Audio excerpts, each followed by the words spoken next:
हाय हाय. काय करतेस? तुला मी डिस्टर्ब नाही ना केलं? नाही अरे तुला चेंज करायचं आहे का? मी बाहेर जाऊ का? अगं नाही नाही नाही. ठीक आहे, पण मग मी इथे असताना तू कसं चेंज करणार आहेस? अगं चिल, मी काय इथे फक्त चेंज करण्यासाठी यावं असा काय नियम आहे का? नाही. मी आपलं सहज तुझ्याशी बोलायला आलोय. त्या कटकडी पूजापासून लांब. बस.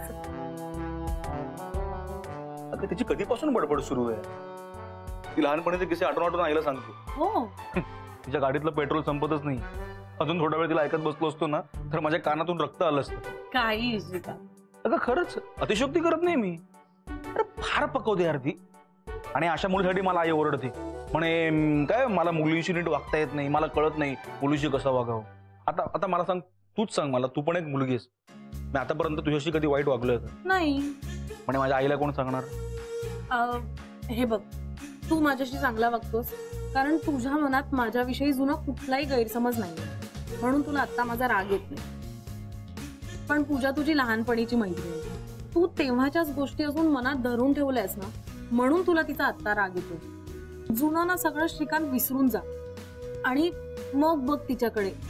मे बी तुला ती आता आपल्याला आपण फॉर एक्झाम्पल आपण आधी प्रोडक्टचं नावच रिव्हील नाही केलं. हा, आणि त्याला इमोशनल टच. थोडं आपण समजा प्रोडक्टचं नाव रिव्हील केलं नाही आणि त्याच्या अगोदर आपण एक स्टोरी मांडली.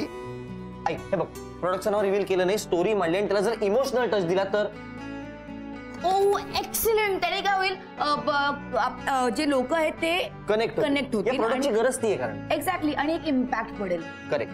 क्या बात आहे Sumit, you are on right track man.